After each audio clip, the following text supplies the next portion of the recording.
Dusty Crew. Good morning, USA. Good morning, sports fans. Cam, welcome back to another episode of Good Morning Sports Fans.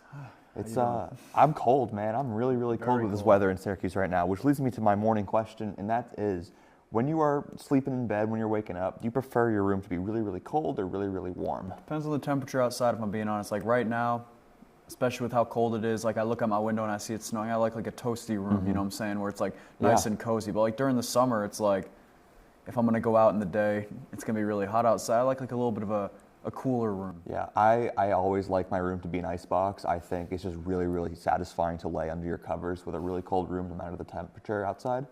And then especially you get into the shower, have a nice hot shower when you get out of bed, regardless of how warm or cold it is outside. Yeah. I just think you can't beat it. I understand. But we got a great episode for Good Morning Sports Fans for you today. We're going to kick it off with college basketball with Eric and Lucas. Thanks, guys. Well, college basketball inching closer and closer to that conference tournament, March Madness. Best time of the year. Best time of the year. We're getting so close. So, quick look at the top 25. We've got Auburn and Florida, 1 and 2. Duke, Alabama, 3 and 4. Houston, Tennessee, 5 and 6. Texas A&M, Iowa State, 7-8. Texas Tech, St. John's, 9-10. Wisconsin, Michigan, 11-12. Purdue, Michigan State, 13-14. Missouri, Marquette, 15-16. Kentucky, Clemson, 17-18. Arizona, Maryland, 19-20. And to round it out, you've got Mississippi State, Memphis, Kansas, Ole Miss, and Louisville. Yeah, I mean, these rankings aren't bad. I'll say that. But I think one thing that I want to explain a week ago was how in the world is Florida not number one? One thing coming off the Florida-Auburn game is, first of all, Florida won, handing Auburn not only their first conference loss, but their first road loss. But also some other key W's from Florida are 81-86 on the road versus Mississippi State. That's a big win. And then at home against Vandy, they won 86-75. And some say Vandy's going to be a really good sleeper team this year in the tournament. And player spotlight, Walter Clayton Jr. He is a dog, averaging 17.2 points per game with 4.2 assists per game, both leading the team. I just simply do not know how Florida's not number one. They're so good this year. Yeah, and then Duke still remains in the top 3 despite their loss. They've got an easy schedule remaining. I mean, really only team that I see causing them maybe a little bit of trouble is Illinois, or maybe another sneaky ACC opponent comes along. But this top 3 to 4, or at least top 3, seems kind of set in stone. And really, I think you have a point. Florida could be making that jump over Auburn here soon. Auburn has a pretty tough remaining schedule, and all things considered, Florida's isn't as bad. Yeah, I'd be very shocked if Florida's not number one by the time the season's over. But hey, maybe Auburn could get those tough victories. You never know. Sticking with the top 5 matchup, we had the Iron Bowl on the hardwood, basically. We had Auburn playing Alabama, and that game, I think, lived up to the hype. Yeah, it definitely did. That was just like an Iron Bowl during football season, but like you said, on the hardwood. A little interesting, but hey, I'll take entertainment any day of the week. One thing I'd like to point out in this game is the 3-point shooting from Auburn versus Alabama. Auburn went 12 for 30 from beyond the arc. That's 40%, compared to Alabama's abysmal 5 for 26 and only 19.2%. That was the leading factor in Auburn's, I think, 9-point victory over Alabama. Yeah. That Alabama, they could have changed the tide. They could have rolled the tide. But yeah, exactly. I mean, for Alabama, everyone talks about their pace, and I think their defense played really well in this game as well. But what you can't have is lightning fast pace, but 7 turnovers. Yeah, you just can't have that. So Auburn's showing that they can really stop anyone in the country, and their offense has been good. I mean, they're shooting the 3 well. They've got guys who can play physical down in the paint. Auburn's going to be a tough team to stop, and I think that is why Florida maybe didn't get that nod over Auburn. They have had some 3-point woes at times, and they kind of live and die by the 3 ball. So there is a little bit of how consistent is Florida going to be, and if they get that win over Auburn later in the season, which I do think they play, that I think probably decides the SEC this year. Yeah, no, I would definitely agree with that. But I think for Alabama, they've got a terrible schedule remaining. They still have one more game against Auburn. All 6 of their remaining games are against ranked opponents. If they get on a skid, they could be looking at, maybe 11 or 12 in the poll by the time this season ends. No, I would definitely especially after this loss, I would expect Alabama to fall a little bit in bracketology, moving from a 1 seed to a 2 seed. But, I mean, this gauntlet of a schedule is a perfect test for them to really see if their March Madness built. Yeah, and I think another game that really has big seeding implications is Tennessee and Texas A&M this weekend. You've got, 6 versus 8. A&M is right on the heels of those SEC frontrunners, and Tennessee, they've been kind of rocky in the SEC so far. Yeah, one thing to mention about the bracketology. So far, the number 1 seeds are Auburn, Florida, Alabama, and Duke. The 2 seeds being Texas A&M, Wisconsin, Houston, Tennessee. Right now, I kind of would see Alabama as a 2 seed, A&M as a 1 seed, but I could kind of see why A&M's a 2 seed. I mean, sure, they beat Ole Miss, Missouri, and Arkansas, who, like I said, beat Kentucky. But they do have L's to, speaking of which, University of Kentucky, Texas, which is not good, and Alabama. That could hurt them. But I do see one more big win, and possibly against this Tennessee squad, that could push them up to top 4 in the rankings. Right, and then you've got Houston right on the heels of a 1 seed as well. The Big 12 looks good this year as well. And I would agree with that. But kind of sticking with the bracketology, what's your mid-major underdog? What's that team that wins their conference and gets in the tournament? Maybe makes a little bit of noise once they get there.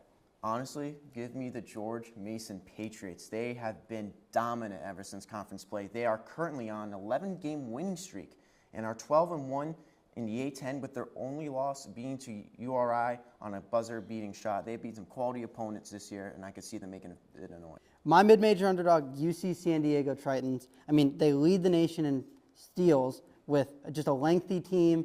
They're not big, but they run out to the perimeter. They get steals. They hit threes. Entire lineup is 6'5" to 6'8". I just think that's a team that the big Power 5 teams have not seen, and it's going to cause them troubles. Now we're throwing into NHL with Jason and Andrew. Thanks, guys. I'm Andrew. I'm Jason. And today we're going to talk to you about the Four Nations face-off. So first off, Jason, I want to talk about what are your thoughts on the upcoming game this weekend, or Thursday night? Yeah, I think it's huge. Obviously, we've seen these two teams face off in the round robin, and it was one of the most electric games of hockey we've seen mid-season in so long. And, you know, replacing with the All-Star break has been such a great move for the fans. I think people are really getting into it. And obviously the United States beat Canada 3-1 in this round robin game. And now Canada's coming off a win, the United States coming off a loss, but also a lot of rest. So I think it'll be a very good game. And this time it'll be on the U.S.'s soil in Boston rather than in Montreal. I think the crowd will have a huge impact in this game, as a U.S. versus Canada game on U.S. soil hasn't happened in forever. But a big issue for the U.S. is injuries, as they are going to be missing McAvoy and they won't be able to bring anybody up. And Canada is really fine with injuries right now. Yeah. So how does that McAvoy injury affect how the U.S. is going to play? I think it's a big injury. I mean, obviously he had played a huge role in the win against Canada. We saw him have a huge hit on Connor McDavid along the left boards just like 30 seconds before to set up the second goal of the game for the U.S. And I think that really, changed the course of the game. And they're going to miss those big hits like that, and also playmaking on defense, because that's what he provides. And I think Canada could totally take advantage of not having a physical beast on defense like him. Yeah, I would agree. And for Canada, what are you looking for them to do that they didn't do last weekend against the U.S.? I think probably capitalize on the power plays. I mean, you have Sidney Crosby, Nathan McKinnon, and Connor McDavid on the ice at the same time. That should be an easy goal every time. And they only scored once, which is pretty early. So I think that's a big thing for them, taking advantage of those advantages of having more men on the ice. And I think when that happens, I think this team is just unstoppable because they're just so skilled. They really are more skilled than the U.S. on paper, but are they really going to bring the physicality like the U.S. did? Because, that's what they brought, and that was the reason that they were able to take care of business in the round robin. Talking about physicality, there were 3 fights in the first 90 seconds of the game, and the biggest one was, of course, Brady Tkachuk, Matthew Tkachuk's brother, going after Sam Bennett in what kind of looked like a UFC fight. These guys were swinging full force, and it's kind of a fight we haven't seen in forever in the NHL. And what were your thoughts on that? It was shocking. I mean, it was the first, 7 seconds, 3 fights. That was absurd. And it's funny, I think Matthew Tkachuk probably told his brother, hey, go after my teammate. I want to see you take him down. And that's exactly what happened. And, I think that it was definitely initiated by the U.S., and I do think Canada did dominate in the fights, but I think it was a great tone setter to start this game. All right, and the big issue here for Canada in this whole tournament has been, of course, goaltending. As you look at a team like USA, who's led by Connor Bellybuck, arguably, or not arguably, the greatest goalie in the NHL right now on the Winnipeg Jets. And then you got, for Canada, Jordan Binnington, who's hasn't really been the same as he was in 2019 for the Blues when they went on that cup run. He's been okay. So do you think he needs to show up, or do you think the goaltending is just no chance he's going to be able to level a Hellebuck? I mean, I don't think there's any way he can sort of get on that level of Hellebuck. I think that there's definitely levels to it. But Jordan Binnington didn't do a terrible job against the U.S. I think they really tried testing him in that game. And, while he is not a great goalie by any means for the St. Louis Blues, he's definitely league average right now. I do think that he really showed up and showed out for Canada when they needed him. And I think we've seen that throughout the full tournament that he's been there. I do think, like we said, Hellebuck probably going to win the Vezina this year with the Winnipeg Jets, the best goalie in hockey. And even Jake Ottinger, who got the start in the third game, there's a clear goalie advantage. And I think that Canada really needs to just keep testing Hellebuck. And I think they need to make sure that Binnington doesn't get too many shots taken on him. I would agree with that. So now we're going to look at the other two teams that were playing, Sweden and Finland. They were pretty competitive throughout their games, including going to overtime versus Canada twice, but both losing. What were your thoughts on those two countries being chosen? I mean, obviously, those are the teams you wouldn't expect to even be in this final. I think before this, we had a feeling it would be U.S. versus Canada. But I think both teams really showed out. Sweden forced overtime twice and ultimately lost both those games. But they also beat the United States 2-1 in the last game of the round robin, sort of going out with a bang. And I thought that was big for them. But also, look at Finland. They were definitely the fourth team. I think the fourth team in terms of talent. I think, as Patrick Laine said, we're the big bros now, and they really showed that. And I think it's great for them that they're able to come out and make some surprises. But if they're ever doing this again, I think that they're going to need a lot more talent to compete with a team like Canada or U.S. So obviously next year we have the Olympics coming up. But what are your plans on this possibly returning for 2027? And do you overall think it's an improvement over the All-Star game? I think so. I think the All-Star game wasn't bad by any means. I think when they changed it to like the 4 divisions, I thought it was a little bit weird with this tournament style. I think also like the All-Star skills competition on Saturday night. I always love that. But yeah, I do think this is something that could stay. I do think guys should get credit for being an All-Star for the season because, you look at guys' resumes. Where's this 2025 All-Star? Why doesn't Connor McDavid get his 2025 All-Star when we're going to talk about him in 20 years? Oh, he had less All-Stars than Gretzky. How is he going to be the GOAT? I think guys need to have some sort of tag on their resume that said they were on an All-Star team. They don't necessarily have to play a game, but I do think they should do that and also keep this and maybe even, add more countries. I would agree on adding more countries, and also you point to giving the players the accolades they deserve. Now we're going to toss it over to Leo and Ellie with NBA. Welcome back to another edition of Good Morning Sports Fans, and we're talking NBA All-Star Weekend. So Leo, we had a jam-packed weekend of All-Star events. What are your thoughts? Well, some events stood out, others really didn't. I think the thing that's on everybody's mind right now is the dunk contest, how Mac McClung was the first three-peat in God knows how long. The dunk contest has been so irrelevant ever since the Blake Griffin era, but Mac McClung brought it back. And not only that, he did the same exact dunk as Blake Griffin. He just added a bit more spice to it. He jumped not only over a car, but over a person inside of a car. So I think most of his dunks this year were pretty sweet to watch, especially the one where he put 2 balls into the basket. That one was sweet. I think Mac McClung brought a lot of entertainment back to the dunk contest that we haven't seen in a while. I think Zach LaVine and Aaron Gordon, that 2016 dunk contest was the last one that was, I'd say, memorable. This 2025 dunk contest, I would say, thanks to Mac McClung, was probably the best event of the entire weekend. Every single year for the past 3 years, he's come out to the All-Star weekend and put on a show. But besides the dunk contest, I would say this whole weekend was a little bit of a flop for the NBA and for the fans. You look at the skills contest, you had CP3 and Victor Wembanyama get disqualified for cheating the system a little bit. The Rising Stars Challenge wasn't what it used to be. And let's talk about the NBA All-Star Game itself on Sunday. Not really fun to watch. Only really 40 minutes, even less, of real basketball being played, and it seemed like it was just kind of one big ad for Kevin Hart. I really don't like the new format with the 14 thing. Shout out Shaq's OGs for taking it all, but I really liked when it used to be East-West, no Team LeBron, no Team Giannis, just the East versus the West. You're playing for not a set amount of points, not a set amount of points each quarter. You're just playing just to have fun, have a good time, maybe throw some lobs and jams, but I don't know, the NBA kind of got lapped this year by the Four Nations face-off, which is not really something you see, especially in the middle of February. Yeah, I'm glad you brought that up because I think that there's a pretty easy way to fix this All-Star weekend. Nowadays, the NBA is predominantly American. About 75% of the players are American, but the 25% that are international, those are some of the best players in the NBA. Right now, you could argue that the top 5 NBA players are all non-Americans. Giannis, Jokic, Victor Wembanyama, SGA, all MVP candidates that are not from America. So I think next year what they should do is they should do world versus international. We've seen what the Olympics is like. Some of the best basketball ever that I've watched was played this Summer Olympics. I think if you could bring that to the All-Star weekend, it would be the best weekend that the NBA has ever had.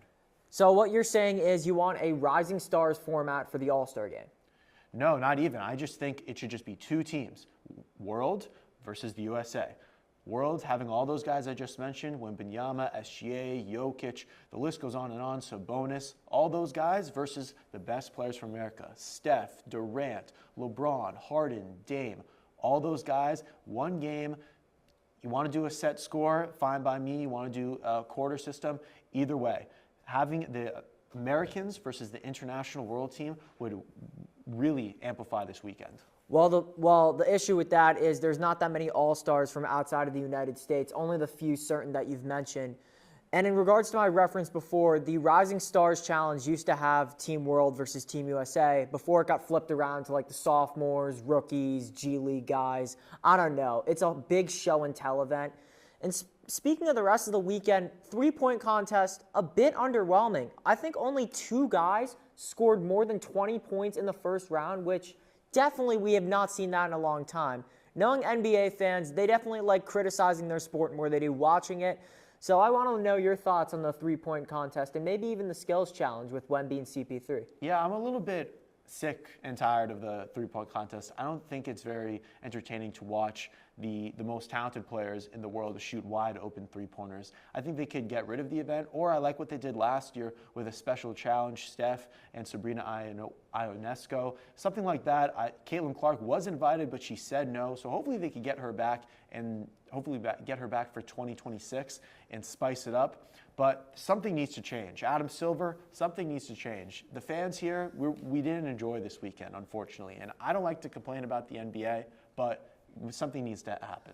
Well, the thing with Steph, I really think they should have done a Steph versus Sabrina this year in particular because Steph being the Bay Area boy, having the hometown fans on his side, the All-Star weekend was pretty much, I'd say centered around him. He was the only All-Star from Golden State this year. He took home MVP honors. I definitely think that event would have fit in much more this year, or it could have been Steph versus Caitlin Clark, whoever the most popular WNBA player was at the time. But definitely would have made more sense to fit it in with San Francisco, Bay Area, especially the legacy that Curry has here. So this year's All-Star Weekend, definitely not the greatest, but I'm looking forward to 2026. Hopefully we get a major improvement then, and we're throwing it to the NFL. Hello everyone, and welcome back to Good Morning Sports Fans. I'm Joel Palacic, and I'm joined by Jake Bowen and Ryan Croak. Today, we will be talking about our early predictions for the 2025 NFL season. And let's start off with every team's dream, the Super Bowl. Now, as much as I would love to see Saquon Barkley get back-to-back rings, I'm going to change it up today. Give me the Detroit Lions and the Baltimore Ravens. I think Dan Campbell will have his guys hungrier than ever this season, edging out the Eagles in the NFC Championship and making it to the franchise's first Super Bowl. As for Baltimore, I do think Lamar and the Ravens get over this playoff slump, and I think they win the AFC. With that being said, your Super Bowl 60 champions. I'm taking the Detroit Lions. What do you think, Ryan? I don't love the matchup whatsoever. I mean, Lamar is a proven playoff choker, and the Lions, I love the Lions. Don't get me wrong. I would love to see them win the Super Bowl. Yeah, you like two Lion teams that haven't done anything in the postseason. There you go. Super Bowl 60 also. That's crazy that we're at Super Bowl 60 next year. My winner for Super Bowl 60, let me get the matchup first. I'm sorry I'm getting out of order here. I got Bills versus Eagles. I think the Eagles are poised to get back. That. I think the Chiefs are going to have a little bit of a hangover this year. They just lost a super emotional three-peat opportunity. I agree. I can see either Cincy beating them if they make it in, or Buffalo beats them finally this season. I think the Eagles win the Super Bowl either way. Listen, they're so poised to repeat. They have the best defense, the best running back in football. Their quarterback just proved to everybody that he can do whatever's asked of him when needed. They're a complete team. Losing Kellen Moore hurts. That's the biggest storyline with this team, who they bring in for OC and how it looks without him. But I think if they do a good job filling that hole, they're going to be just fine. Totally. Well, Ryan, we disagree a lot. We have some heated arguments, but I'm not disagreeing with you. I'm going Bills, Eagles as well. Listen, the Bills, again, this close to the Super Bowl. Again, you played Patrick Mahomes. You lost him for the 4th time, but we have to look at how it happened. Josh Allen is 0-3 in Arrowhead, the hardest stadium to play as of now. Only one person did it in the playoffs. That was Tom Brady, the greatest of all time. He's lost one at Orchard Park, but it was a really close game. The fact that Allen is performing at this high of a level with receivers like Khalil Shakir, don't get me wrong, Khalil Shakir is a good receiver, but having at receiver 1, Josh Allen getting a better target next year, the Bills are just going to fly to the Super Bowl. I have the Eagles. Listen, they won last year. I think they're this year. They're going to go back. They've kept a lot of their guys because the contracts for them don't expire. But I have the Bills winning. You mentioned it, Kellen Moore. He's been a big part of this Eagles offense. Sirianni's got to find someone else in this Eagles staff. That's why I have Buffalo over Philadelphia. We've talked a lot about these powerhouse Super Bowl squads, and one team that came close to making the Super Bowl were the Washington Commanders, a team that exceeded their expectations. But one team that I think will make the very same leap are the Jacksonville Jaguars. I know, not a team that top 5 draft pick coming into this year. Listen, the Jaguars owner said his number 1 priority was getting a head coach, a young head coach who was offensive minded. Liam Cohen, 39-year-old head coach for them. He developed Baker Mayfield into his best career year, 4,500 yards, 41 touchdowns, over a 70% completion rate. And Trevor Lawrence has an even higher ceiling. So if Liam Cohen can get Lawrence to play at that high of a level, plus you add the Brian Thomas Jr. connection, don't be surprised if Jaguars sneak the playoffs. I'm going to go with, I think, an obvious pick, the Cincinnati Bengals. They won 9 games over the past 2 seasons. This year they finished 9-8 with 7 of their losses coming by 1 score. I just think with absolutely any defensive improvement, you have the dynamic duo of Joe Burrow and Jamar Chase.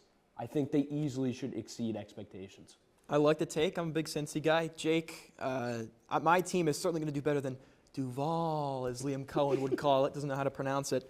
I got the New York Jets. You wouldn't expect the Patriots fan on the panel to pick the Jets to exceed expectations. But the Jets have had the best offseason in football. They lost Aaron Rodgers. He's gone. He's finally gone. No more controversy with that clown in the media. It makes their job so much easier. Aaron Glenn is a home run hire. He's going to make that. They have so much talent, too. I mean, so much young and veteran talent on both sides of the ball. Wilson. If they hit a quarterback, free agency in the draft, doesn't matter where. But if they have solid quarterback play, doesn't have to be home run, they will be a playoff team this year, and I'm very confident in that. Now we move to a team that's going to underperform, and I'm equally ecstatic for this one because this is a team that kind of skated under the radar. They got away with being some of the biggest frauds in the NFL, and I have been waiting to eviscerate these guys. The Seahawks, 10-7 last year, played absolutely nobody, didn't have a single impressive win on that schedule, and now they're going to play a second-place schedule because they finished second in the division. They have a lot of good, not great players. They're going to get smoked in this upcoming season.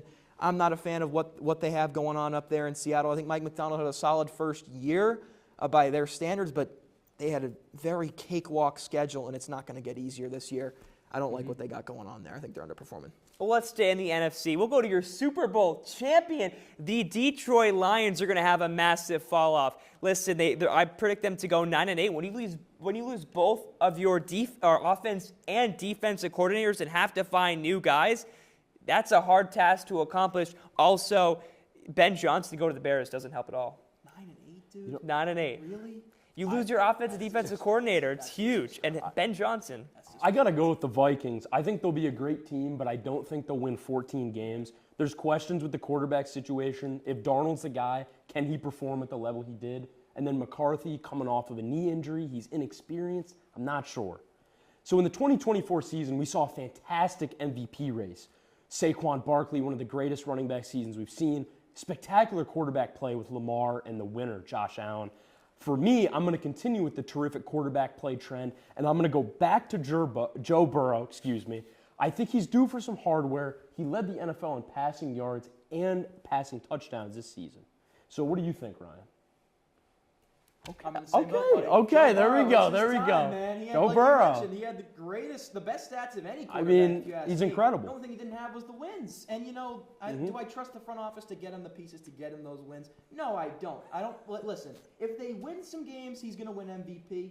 But they just need to get him some help. And I agree with you. I think it's his time. He had to. Absolutely. He's due. And Jake, you mentioned it earlier. Tom Brady, you said, was the only guy to win an Arrowhead. This guy's done it too. I'm just saying. Only guy to beat Mahomes in the AFC on the road. I like Joe Burrow this year. When you lose T. Higgins, it's definitely not going to increase your chances. I have Jaden Daniels, one of the MVP lists, and a lot of people think he's going to have a sophomore slump. His stats, 3,500 yards, 25 touchdowns. I know he had 800 plus on the ground. This is the team with the third most cap, over $80 million to get him bigger weapons. And Jaden Daniels is one of those quarterbacks who's calm. He's composed. He knows his reads. And when you have guys like Olamide Zaccheaus and De'Ami Brown going off in the playoffs and coming up in big games in the regular season, that's how you know that a quarterback is mature and not really clinging to his wide receiver one and Terry McLaurin. Listen, the Commanders, they went far, and I think they'll go far again next season. I love it, Chid. Yeah, Daniels really doesn't make many mistakes. Him being such a force multiplier at such a young age is a crazy trait. Incredible. For a rookie quarterback, it's unbelievable. Thank you, everyone, for watching. Now we're bringing you to the outro. Thank you guys for tuning in to another great episode of Good Morning Sports Fans. Cam with our 30-second clock challenge. I'm going to have you name as many pro Syracuse football players, all time, of course. Ready, set, go. Okay, we'll go Chandler Jones, Andre Sisco, Kingsley Jonathan, Afitu Melifonwu, Larry Zonka, Art Monk, John Mackey, Donovan McNabb, go Birds, Marvin Harrison, of course, Dwight Freeney. Let me think. Sean Tucker, Matthew Bergeron. Got to go with the guys who were here while we were here. Yep. Got a few future guys coming in next year, but also Justin Pugh and Doug Marone. You had a few seconds, but that was good. All right.